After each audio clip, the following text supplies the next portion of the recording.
Well,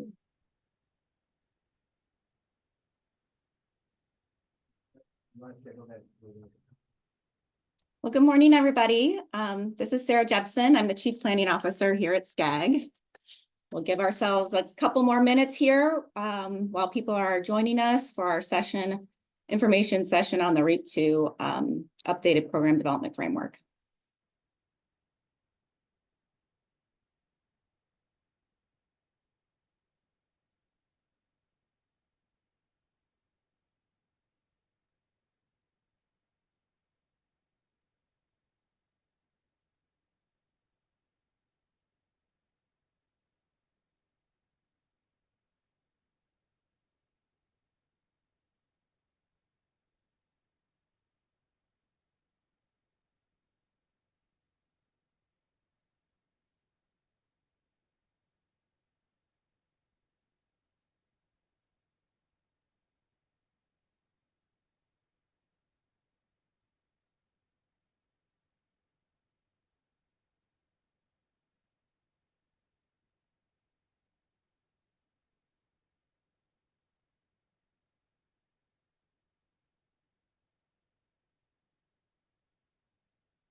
Okay, well, it looks like we have quite a few people online, so I think we will go ahead and get started.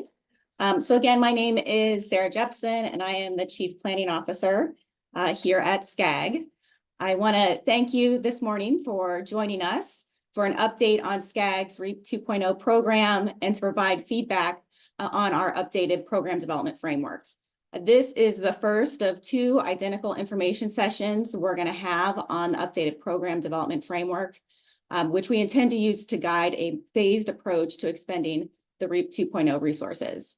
And today we will be walking you through the updated framework and are also here to listen and take your comments on our approach. We will also be accepting comments through May the 22nd.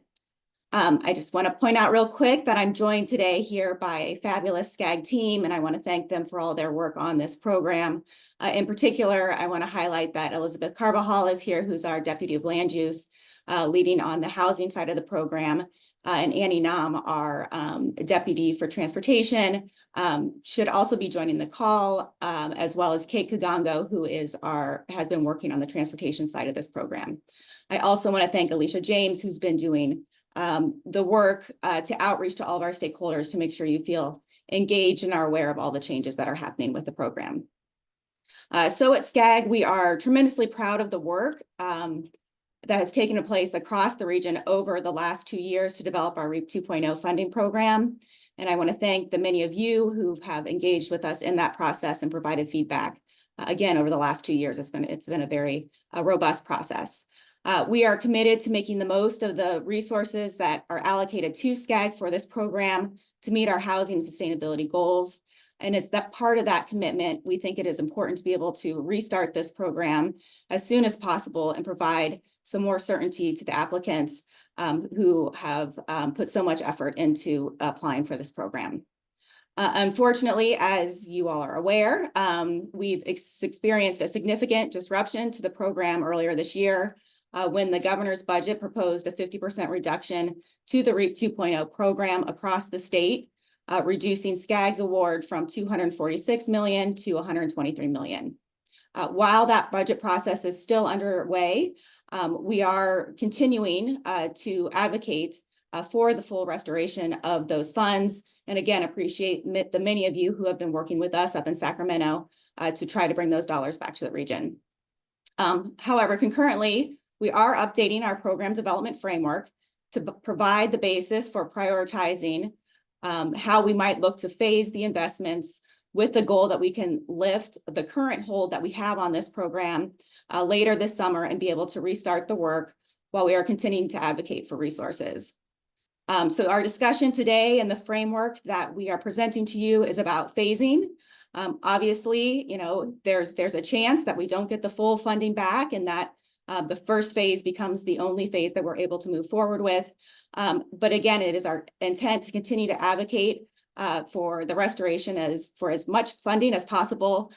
We are very much committed to this program and the extraordinary projects that came in from across the region that we think are critical to advancing our goals here again for housing and sustainability. So next slide, please.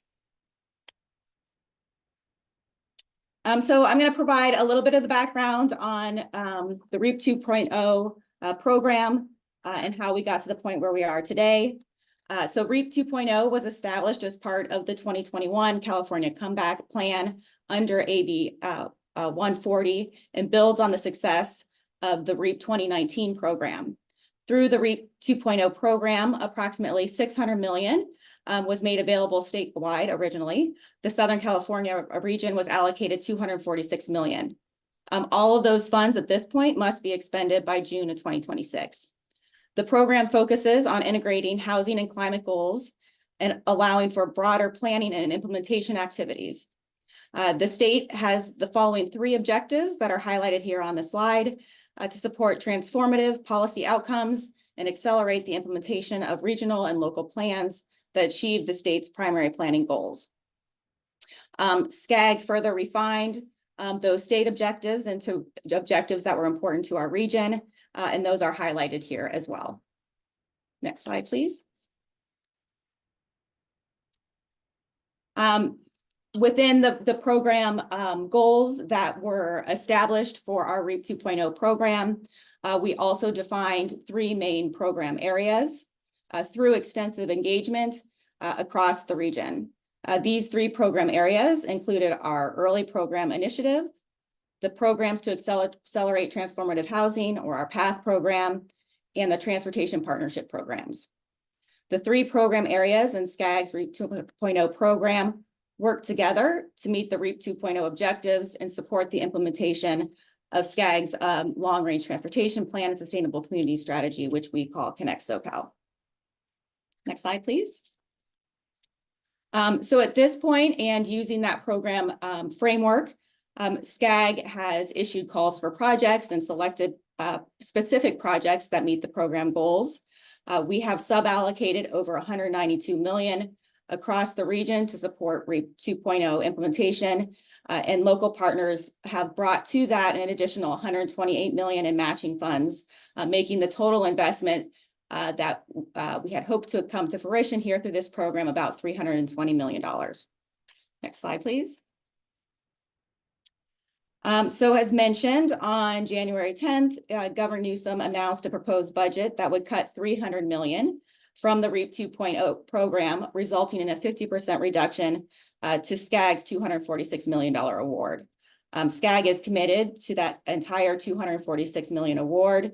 And in particular, the $192 million that we have already allocated to 100 projects for our local partners. SCAG, when the call came in place that the budget would be reduced, SCAG immediately urged Governor Newsom to reconsider these cuts and submitted an official letter to state legislators and the Senate Budget and Fiscal Review Committee. We also prepared a toolkit for our grantees and our regional council members with template letters and other shareable information to assist our partners with the advocacy efforts. Currently, we had 35 support letters were received, and then there's just been a lot of great work in Sacramento, and I think we've provided a really strong case to the administration about why these resources are particularly important for this region. Next slide, please. So as mentioned, while we continue to do that advocacy work, we also think we need to be able to position the region to move forward with whatever level of resources we are going to ultimately receive. And the budget process does continue. There will be a final budget, hopefully by mid-June this year, and discussions can continue through the fall. So, but we, again, feel it's really important to be able to move forward as quickly as possible with the certainty that we do have. So we are working on a framework, updating our program development framework to help in the prioritization for this phasing activity. The first part of the framework is reconfirming the core program objectives. So the core program objectives that we had for REAP 2.0 were to support transformative planning and implementation activities that realize our Connect SoCal objectives, to leverage and augment the Connect SoCal implementation strategy, to build regional capacity to deliver housing that realizes our 6-cycle RHNA goals, to represent best practices and vehicle miles traveled reduction, to demonstrate consistency with our racial equity early action plan, and to promote infill development in Connect SoCal identified priority growth areas. So even with a reduction in the budget, we think it is still important to be able to move forward and achieve all of these program objectives. So in the framework, we're proposing no changes to the overall program objectives, and we shared these with our board as a draft for consideration last month. Next slide, please. We are, however, looking at ways that we can supplement some of the principles of the program to help us in prioritizing the resources through a phased approach. So first of all, as we're looking at the supplemental principles, we're looking to prioritize our dollars for the reimbursement of eligible expenses. Second, we're looking to prioritize our sub-allocated programs. Again, SCAG had some programs that we were working on, but most of the dollars were sub-allocated to our partner agencies. And so we are prioritizing those sub-allocated programs. We're looking to prioritize competitively awarded projects over the formula-based programs. We're looking to prioritize funding to jurisdictions, to our local agencies, to meet the 6-cycle RHNA goals while ensuring all of our core program objectives are met. It's worth noting that not all of the resources in this program were awarded to local jurisdictions. So we are highlighting here the importance of working with our cities who have the assignments on the 6-cycle RHNA. The next supplemental principle that we're looking to introduce is that we focus on optimizing funding to the region by giving preference within our prioritized programs to projects that have matching funds that will expire.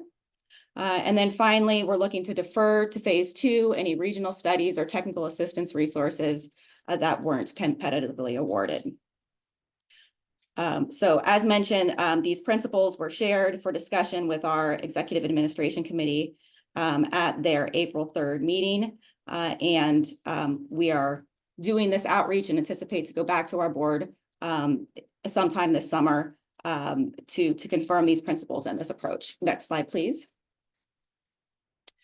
So the supplemental principles have been integrated into kind of our overall approach for the guiding principles and selection of projects through this program. And you can find more details on how those supplemental principles have been integrated into the framework in the version of the REAP2 framework that we circulated as part of the outreach for this program here today. In using those supplemental principles to update our approach, we edited the original version of the guiding principles. And so the changes that we have made, you can see in the underline. So I'm going to walk through those guiding principles really quickly to give you a broader understanding of how we're thinking about prioritizing our funding awards. So first, the principles for the program again suggest that we dedicate funding in 3 programmatic areas. So we don't see that changing. Number 2 is that we prioritize our competitive projects over our formula-based programs. Number 3, that no more 15% of our remaining funds would be sub-allocated to our early program initiatives. 4 highlights that the main vehicles that we award funding through this program are through our PATH program and our TPP program, our Transportation Partnership Program. Number 5 was that PATH and TPP, while they're the primary vehicles, our formula-based programs would be deferred to phase 2. 6, our guidelines for each program were developed, and that's how we competitively selected the projects, and we will continue to prioritize those competitively selected projects as we move forward. We're prioritizing funding to jurisdictions to support housing and RHNA, and we want to give preference to projects with match that expire. There's just a couple more on the next slide. As we're moving forward, we want to continue to commit to 80% of our remaining funds being sub-allocated. In phase 1, we're sub-allocating for the competitive projects, and in phase 2, we would fund the remaining competitive projects as well as the formula. We remain committed to equity and serving under-resourced communities and geographic balance. And also, finally, our approach does need to be approved by our state partners. So we wanted to highlight that. So these are the overall principles that we have for that we have updated for prioritizing resources for the phase for the REAP 2.0 program. Next slide, please. So when we apply those principles to the set of programs and projects that we've selected, this is how it plays out. Again, you will see that we are prioritizing our housing programs. So in phase 1, we're looking to fund all of our housing and infill on public and private lands program. We're looking to fund all of the projects that came in through the regional utility supporting housing program. Also in phase 1, we're looking to support at least half of the resources that were going to the lasting affordability program. To maintain the commitment to equity and also achieving some of the VMT reduction goals. We also are in phase 1 prioritizing our call for applications for civic engagement and equity. And we are also prioritizing some resources, about $20 million to support our County Transportation Commission partnership program. Then in phase 2, we would fund the remaining projects in our lasting affordability program, the remaining projects in our County Transportation Commission partnership program, and we would support the sub-regional partnership program 2.0 with 23.1 million. This is a formula-based program, which is why it's deferred. And we would also move forward with the regional pilot initiatives, which was a scag program. Next slide, please. So that really provides you an overview of the materials that we submitted or that we provided to you all, the update of the REAP program development framework and our draft expenditure plan. As I've said many times on this call, we are going to continue our advocacy work. We're very much committed to the restoration of the full funding for the program. Our next steps also involve, again, another information session, and we are excited to hear your feedback today to see where you think we got it right and where we might be able to make some additional enhancements as we're thinking about the framework and the draft expenditure plan. And we'll be looking for your comments again today, as well as in writing through May the 22nd.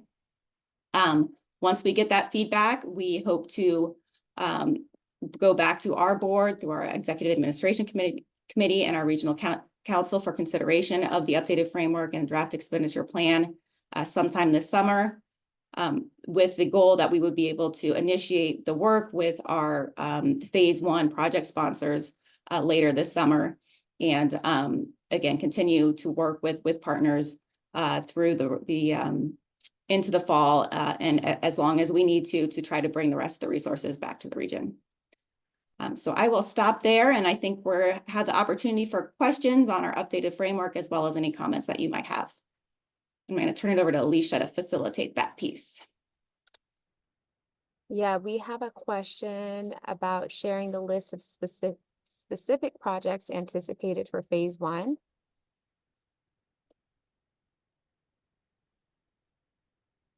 Yes, and Elizabeth, do you want to address that? Yes. We have Yes, provided some of that in the materials. correct. So the framework document that we can put into the chat that was released includes, or forgive me, actually, it's in the expenditure plan. In the expenditure plan document, we include a full list of all of the projects and all of the different calls. And so they are listed there. And let me just double check that they do highlight the specific program. And so there is a full list of all of the projects that are included in phase 1. They are attached to the expenditure plan, and we can put that in the link as well. Next, we can go to Marissa. I see your hand is up. Hi, thank you. So we submitted a letter, I think, on Friday. So I won't go into everything in the letter, but I think our main, to me, like there feels like there's a disconnect between sort of what you outlined in April and then what you actually recommended for funding. And kind of two things is that the housing infill on public and private lands and the CESG, like those feel like more planning, and you're talking about things that are more implementation. And then I think we were pretty shocked to see Rush being recommended in phase one, and then Lash to be like split up into phase one and phase two. Because again, when you're talking about an immediate impact to support housing, Lash is much more like directly funding projects that will create housing, and Rush is, I'm going to increase sewer capacity so that a project can eventually be done. And we expressed a lot of this back, like, I think we had always felt like Rush was really getting outside of scag's wheelhouse a little bit, because in my opinion, overseeing public works projects is like a completely different animal. So we were surprised and kind of opposed that program in the beginning. But then to make that like the top priority and the largest funding award, we felt like is not consistent with the principles that got laid out in April.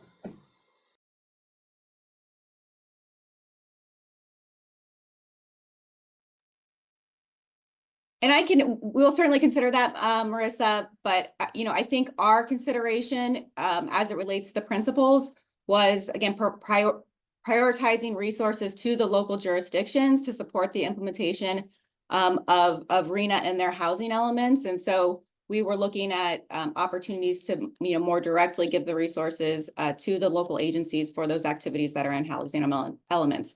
We certainly, want to see all three of those main housing areas supported through the program, and phase one does do that. So we, with the plan that we've put forward, we continue to fund some of the financing programs, as you're highlighting in the last and affordability program, and we have looked at one project per county, making sure we have we're geographically looking to cover the region. We also continue, again, the money for HIP, which is the planning, and also for Rush and on the utilities. We did have a lot of discussion in a forum this summer on some of the significant barriers that lack of infrastructure and utilities has for housing. So we think it continues to be important that the region supports that effort. So certainly appreciate your thoughts on that, and we'll think that through a little bit more. Our next question is around the deadline for expenditure for phase one. Is that deadline, they specifically wanted to know, was it December 2026, or did we have a different deadline? Elizabeth, you want to address that? I mean, right now, nothing has changed. We are also advocating at the legislature that they extend the program. There's been an effort across the councils of governments to make that request, but right now it is June 2026 is our deadline, which means for our partners that deadline stays the same. And Elizabeth, you want to repeat what that deadline is for the expenditures? Right, so I think right now folks were, had a November, December 2025 end date to complete their work so that we can get our invoicing and final reporting into HCD by June of 2026. As Sarah indicated, dates at this point, dates have not changed, but we are advocating for an extension, and should that occur, we would revisit those timelines with partners. Our next question is, how does the May revise affect the updated expenditure plan? The May revise, is still proposing the same level of reduction, so it does not change anything in our revised approach. Okay, and then there's, I see Adam, you've asked for the expenditure plan. We can drop the link here in the chat for you as well. But it's also available on our SCAG REAP 2.0 website, which we'll also drop that link in the chat as well. And so we have a specific question about our SEP program, CEEJ. And so they want to know that if they receive funding under the SCP program under phase one to cover half of the project, and then they're receiving SRP to cover the second half of the project, do we have any thoughts on how this might be handled? So at this point, the phase one expenditure plan only includes the siege portion of the project. And so we would need to have a conversation in this particular instance, whether it's feasible to move forward with half of the budget, and understanding that the SRP portion of the funding would be part of phase 2, and we only have access to those dollars if our full funding is restored. So we would need to have a conversation with you about feasibility with the siege portion of the project. And we can certainly talk about that. Building on the question regarding deadline and timeline for expenditures for phase 1, if phase 2 is put forward, what would be the expenditure deadline for that?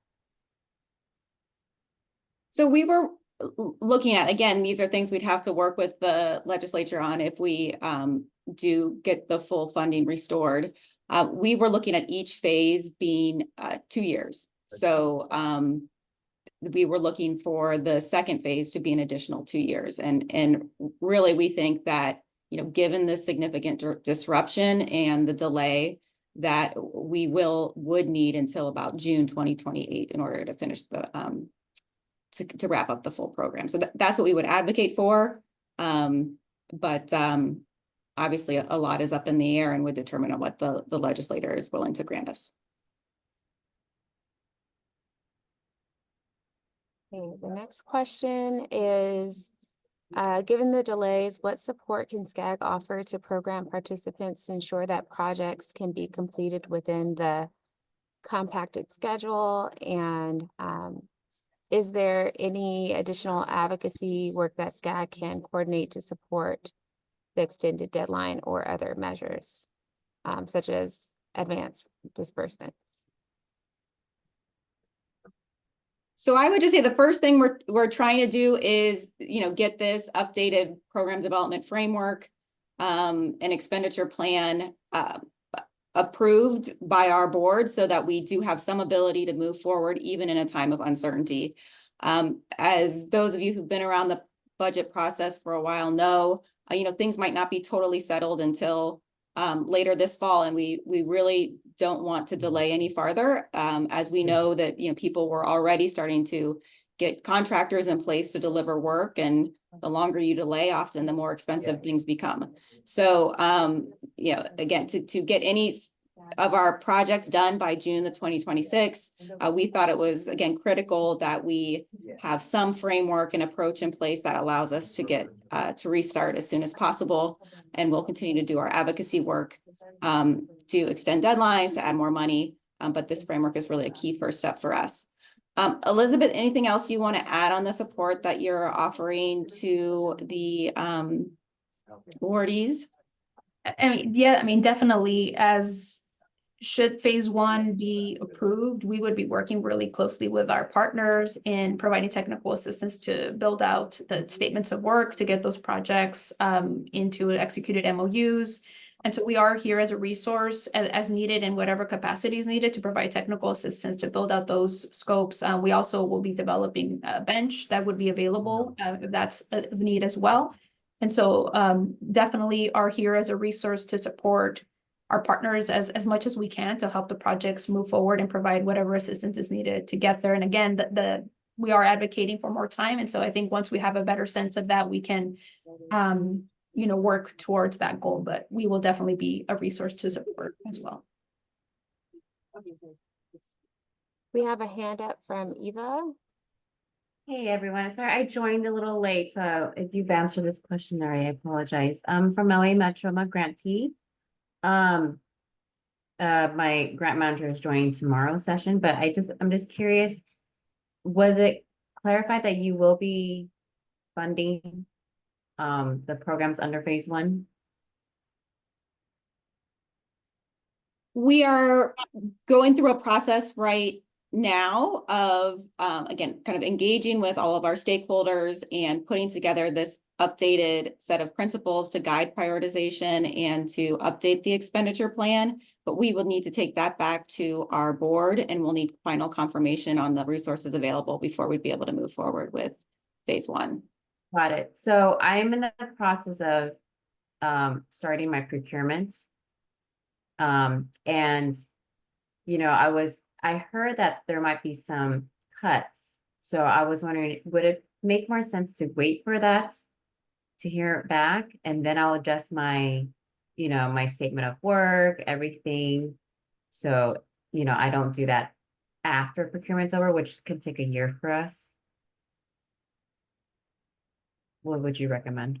Again, so our goal was to be able to provide you with some certainty around what your initial allotment of funding would be early here in this, sometime here in the summer, so that you could continue with your procurements at that level.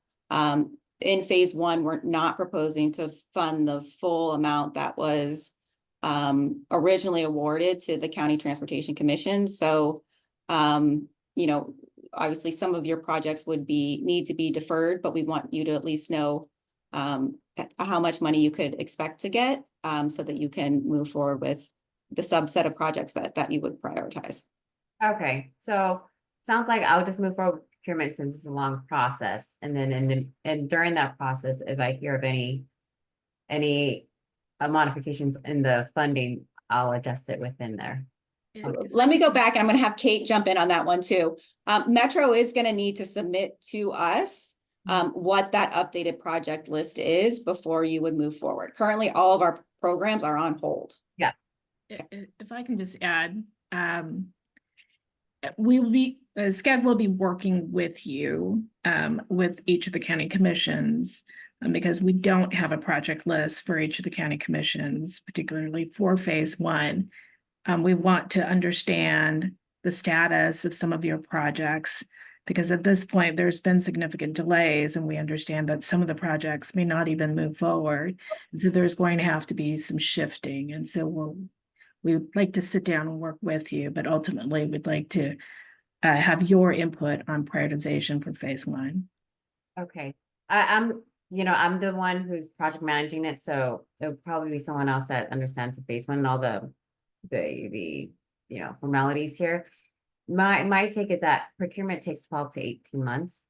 So I rather just get in the queue, and then during that process, you get, Nathan from Metro can have those discussions, and then because if I start in July or whenever, I'll be back in the queue of getting assigned a CA and all that stuff. That's something that would delay the schedule more.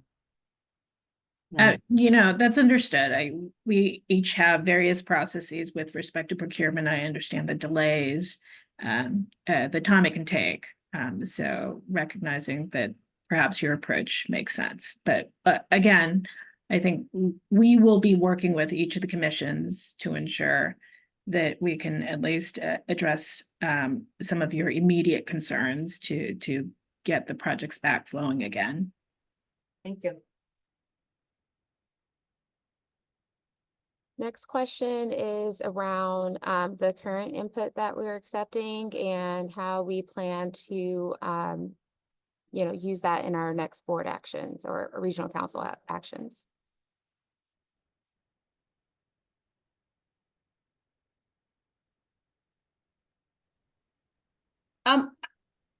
We are here to listen and to accept your input. Also, I think this is a really hard, there's really no right way, I think, to probably move forward with how we do this phased approach. So we are definitely open to your input and your ideas on and really better understanding what principles you all think we should be using to prioritize the phasing of the program. So this whole program has been based off of a really, I think, robust outreach process where we've heard from our stakeholders about what's most important for reaching our program goals. So we wanted to provide this opportunity to, again, hear from you about why you think certain principles should be prioritized or certain types of projects. And so that's why we're having these sessions and accepting more input before we would move forward with the approach that we propose to our board. What we've presented to date is just an information item to our executive administration committee to get some of their initial feedback. They were supportive of the principles that we have put forth so far, but I'm sure they're also interested in the feedback that we would get from our full stakeholder group. So that's why we are, having this session, and that's why we're keeping an open public comment period through May 22nd, so that we can consider additional input and things that we might have not considered when we put together the draft framework. We'll go to one more question in the chat, then we'll go to you, Avi. Are we meeting with some awardees regarding potential next steps, and should awardees be setting up meetings with SCAG? So at this point, the framework and the phased expenditure plan are draft and would not be final until the EAC and the regional council approves those. Should they approve it at that time, we would want to have conversations with those in phase one to again figure out how we can support them as we reinitiate these projects. I think in particular, the instance that we were referring to was a project that had funding in phase one and phase two.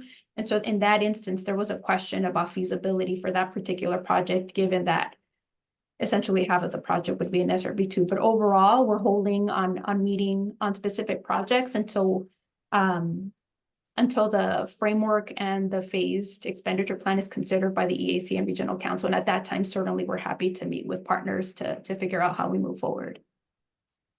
I think one of our principles in the program is to prioritize projects that have matching funds that are going to expire. So we've have done some direct outreach to applicants to better understand the matching funds that they're bringing to their project, so that we have had some engagement again to help us as we think about how we use these principles to update our expenditure plan.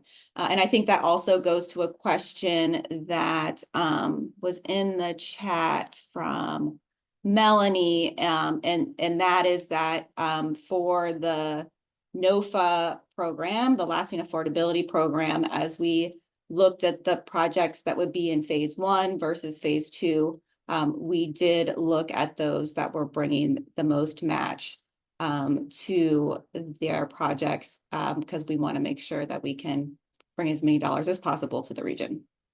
That was how I think we all had similar match. I don't think that would have been a differentiator. I'm surprised. So we can look into that and That'd be great. talk to you more about it. Thanks. Okay, Avi. Hey everyone, I just wanted to ask a clarifying question about projects that submitted or had invoices predated the stop work order. I know that there was a bullet point earlier. I wanted to kind of clarify how each agency should kind of deal with communicating that and or prioritizing it working with SCAG.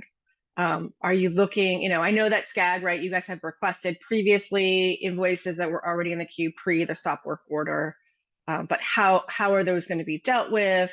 I'm interested because I have, $1.68 million of invoices that I had prior to stop work order for a project that I would like publicly to say is starting as of, July. But if it doesn't, I have to go back and say, sorry, this project isn't going to be starting, and look for backfilling funds. So that's my interest in it. But yeah, there's I think Metro as a whole has has other projects that had invoices, TRS as well, and maybe some of my other colleagues had invoices as well. Pre stop work order. Annie or Kate, do you want to talk through how we're dealing with that? Yeah, I can chime in. Avi, we'll work with you and all of the Metro projects to ensure that in your final project list, any incurred costs are accounted for in your phase one project list.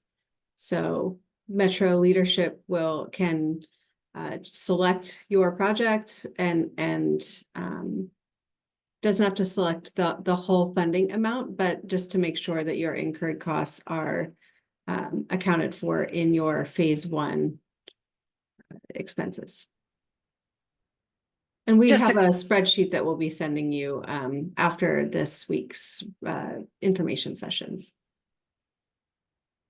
So just to clarify, are you saying that the agency can or cannot prioritize whether those invoices should have are you saying it's up to the agency to prioritize things that have invoices already? Or SCAG is recommending or requesting that those invoices be prioritized? SCAG requested those There's a difference, invoices. right? Yeah, we're requesting that you prioritize payment of those invoices and that Metro as an agency selects those projects, or at least the projects funded up to that incurred cost amount as part of your phase 1 expenditure plan.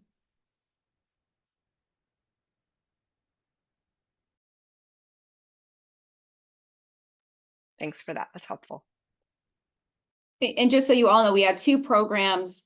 Again, we had been starting to roll out programs when they put a hold on or when the funding was cut in half and when we issued the stop work orders. And so we had already committed some funding to the county transportation commissions through our CTC partnership program. And we had also already allowed for some expenditures through our sub-regional partnership program. So the first principle that we laid out in these guiding principles is to reimburse those who've already expended resources that were approved for the program. And so for those 2 programs, we are honoring those expenses and setting up a process in order to do that. But all the work now is stopped, and we're not, no additional expenses should be incurred. We have a note here that our comment period ends 1 day before OCOG's next board meeting. Could we consider an extra day for them to get their comments in?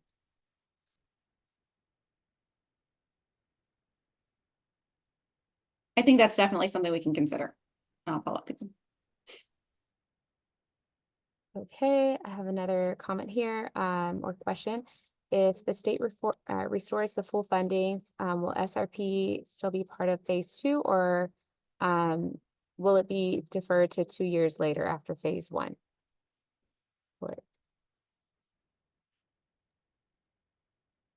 I think we would look to get resources out as quickly as possible. You know, and as soon as we know that full dollars are restored.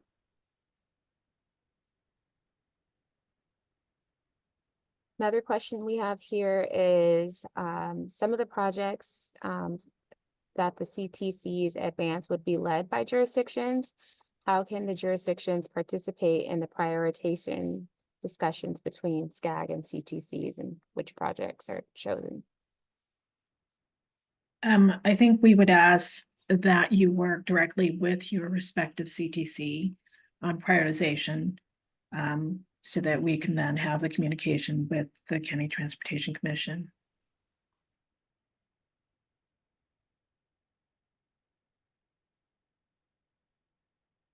There's a question here regarding our bench concept for HIP projects, which are in phase 1. They had the bench as their desired approach with considerations to the timeframes. How can they discuss that with our team in terms of like continuing with the bench approach? So I would suggest that we have that conversation about whether folks utilize our bench once we get through the phased expenditure plan, and it's considered by the EAC and Regional Council. We can have a conversation about what procurement mechanism works best for grantees, whether it's using our bench or procuring on their own. That's a conversation we can have at that time.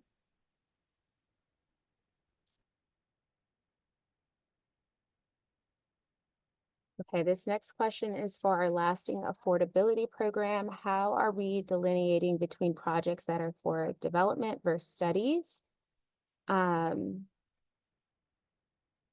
They want to know, you know, how are we considering those 2 in terms of the funding allocations?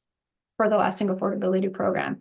So for the lasting affordability program, given that the major thrust of that program is getting financing strategies out in the region, we prioritize funding a trust fund in each of the counties. That is one of our principles, ensuring that we have geographic balance. And so we had one fund in Orange, one in San Bernardino, one in Ventura, and in Riverside and LA, we had multiple. And those instances, we looked at those with the largest match, as they would have the greatest impact in getting resources in the region.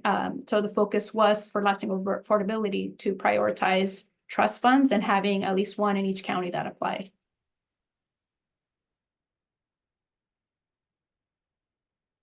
I have one last question here. It is regarding our expenditure date. Would we consider an earlier expenditure date so that projects that can't move forward by or be completed by June 2026 be redistributed to other projects? So the question is, if a project can't meet, should a project move forward in phase one and they not be able to meet the deadline, what happens to that money?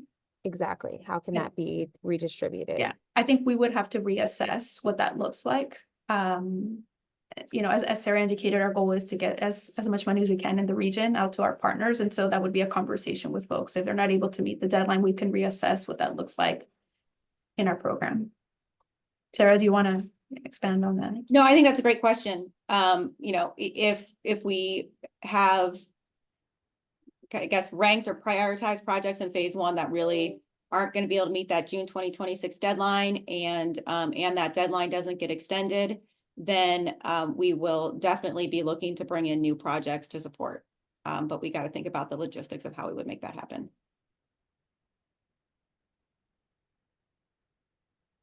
Next question is, will we consider public comment or support letters from community members, or are we really looking for input from awardees? I think the core, we were certainly looking to prioritize discussion with grantees, but public comment can be, of course, we'll take all public comment. The focus of this meeting was really to ensure that we had a more focused conversation with grantees, but we'll certainly take input from partners. And that is all the questions and comments I've captured. If I missed you, my apologies. If you have any other comments or questions, you may come up or raise your hand, drop them in the chat. Still have a few minutes left.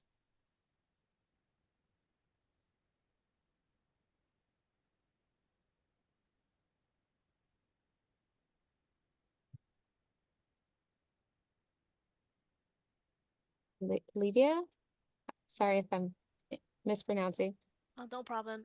Sorry. I just want to quickly clarify my earlier chat question about if the state restored the full funding. What I meant is, let's say when the state's budget finalized and they restore the full funding, will you still plan to implement this phase one, phase two timeline, and still defer the SRP portion of the funding or program to like 2 years later to make it 4 years total, and then put the phase two in 2 years after phase one. So I just want to, I understand that that proposal maybe is being arranged. Is just think about that the state even eventually restore the full funding maybe a little bit later time. But I'm just trying to kind of get a little bit sense if there's still a chance that the funding for SRP could be possibly still combined together and pour into no longer a separation of phase one, phase two, but into a single phase. Yeah, I think we would try to do that. If we know, let's say this fall or this summer, that full funding is going to be restored, then we'll have to revisit our thoughts around the expenditure plan. Hopefully we will have already started some of the work around setting up for the restart of some of the phase one projects. So that gets those rolling. And then as we have the staff capacity to start the whole new set of MOUs with the rest of the partners, we would take that on. So I think we will, as we learn more, we will develop clearer schedules for each of the programs that we have. But we wouldn't just wait for 2 more years to start a second phase of a program if we have the money earlier. Thank you.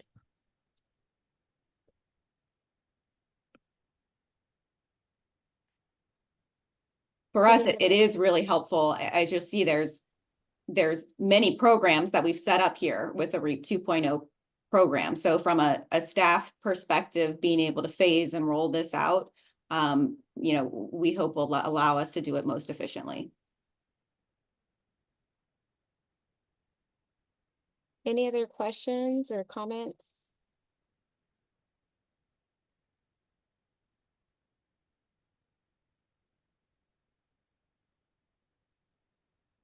You can also submit your comments to our REAP 2.0 at scag.ca.gov email. And there's more information again on our REAP 2.0 website. Well, thank you, Alicia. And again, thank you all for joining us here today. We know this is a difficult conversation, and many folks were really excited and positioned to move forward with these great projects that you've submitted. And we are, you know, again, hopeful that we can get as many of those going as soon as possible as we continue to advocate for additional resources to support the full REAP 2.0 program. So thanks for your input. We will consider these thoughts and the thoughts that come in by May the 22nd. Then, you know, again, looking to be bringing something to our board by June so we can restart and get the program moving again. So thanks so much. And please provide your feedback.